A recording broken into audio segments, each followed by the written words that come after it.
कांय कडेन बेकायदेशीरपणां जाता आसतली, मात सगळेच अशे धंद्यात बेकायदेशीरपणां करताच अशें ना। गोंयांतले कांय NGO गोंयच्या बीफ विक्रेत्यांची वाट लायता आनी धंद्याची लुकसाण जाता। आनी ह्या कारणाक लागून गोंयच्या बीफ विक्रेत्यांनी संपार वचपाचो निर्णय घेतला। जो मेरेन सरकार हाचेर तोडगो काडिना तो मेरेन संप फाटीं घेवचे नात म्हूण निर्णय संघटनेन घेतला। RDX Goa bureau report. जे कितें कायद्यान आहा ते हाडपाक आमी सोदता आनी आमी हाडटा आतां हाडून विकता।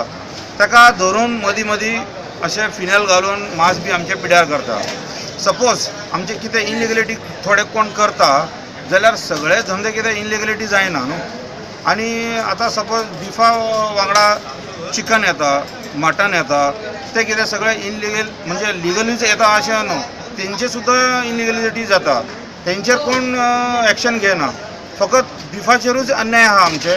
आनी आमी beef traders as a beef traders आमचे गोवा गव्हर्मेंट मातशें बेगींतल्या बेगीन एनिमल हजबंड्री मिनिस्टर हेजेर मातशें कितें तरी तोडगो काडपाचो आनी आमकां आपूण सुद्दां कितें आहा तें मिटींग घेवची। कित्याक आमी फाल्यांच्यान इमिजिएटली आमी बंद करतले सगळे ऑल ओवर द गोवा आमी बीफ हाडपाचें बंद करून आमी निशेध करतले फाल्यां।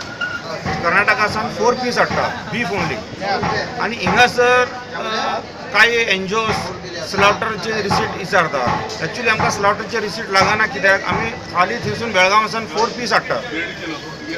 ते मारता कोण बेळगांवकार, ते खंय मारता ते आमकां खबर ना, पूण तेंचे शॉपाचेर मांस आसता न्हू, ते आमी 4 पीस तेंच्या कडसून वेट करून हाडटा। आनी तेंचे जे सर्टिफिकेट कितें वेटनरी दोतोरांचे आसता न्हू तेंचे कडेन, ते आमी झेरॉक्स काडून हिंगासर हाडटा।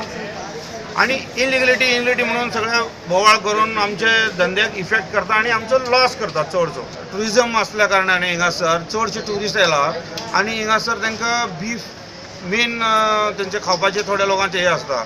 आतां हेजे जिम्मेदार आतां गव्हर्मेंटूच आसतलो, कित्याक डेलीचे 10-15 टन बीफ येना म्हणजे ऑटोमॅटिकली शॉर्टेज जावं शकता न्हू, हॉटेलाचेरूय शॉर्टेज जावपाक शकता। तर हेजे जिम्मेदार आतां गव्हर्मेंट आसतलो।